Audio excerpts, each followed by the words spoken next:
SSLC physics 2025-26 chapter 1 sound waves അഥവാ ശബ്ദതരംഗങ്ങൾ എന്ന ഭാഗത്തിലെ പ്രധാനപ്പെട്ട കുറച്ച് ക്വസ്റ്റ്യനാണ് നമ്മളിവിടെ നോക്കുന്നത്.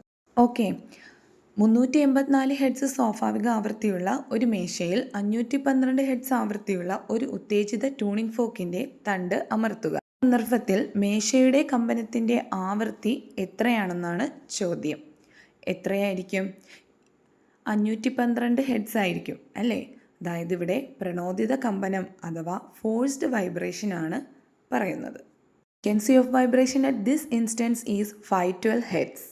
ഓക്കെ, അടുത്ത സബ് ക്വസ്റ്റ്യൻ ആയിട്ട് വരുന്നത്, ഇവിടെ ഉൽപ്പാദിപ്പിക്കപ്പെടുന്ന ശബ്ദത്തിൻ്റെ ഉച്ചതയിൽ എന്ത് മാറ്റമാണ് ഉണ്ടാകുന്നത്, എന്തുകൊണ്ട്? മേശയുടെ പ്രണോദിത കമ്പനത്തിൻ്റെ ആവൃത്തി അഥവാ ഫോഴ്സ്ഡ് വൈബ്രേഷൻ്റെ ആവൃത്തി അതിൻ്റെ സ്വാഭാവിക ആവൃത്തി അല്ലെങ്കിൽ നാച്ചുറൽ ഫ്രീക്വൻസിയുമായി പൊരുത്തപ്പെടാത്തതിനാൽ ശബ്ദത്തിൻ്റെ ഉച്ചത കുറയും അല്ലേ? ഇത് അനുനാദം തടയുകയും ചെറിയ ആയതിയിലുള്ള കമ്പനത്തിന് കാരണമാകുകയും ചെയ്യും. ഓക്കെ അല്ലേ? അടുത്ത സബ് ക്വസ്റ്റ്യൻ ആയിട്ട് വരുന്നത്, മേശപ്പുറത്ത് 384 ഹെഡ്സ് സ്വാഭാവിക ആവൃത്തിയിലുള്ള ഒരു ട്യൂണിംഗ് ഫോർക്ക് അമർത്തിയാൽ നിങ്ങൾ എന്ത് ശബ്ദ പ്രതിഭാസമാണ് നിരീക്ഷിക്കുക എന്നതാണ്.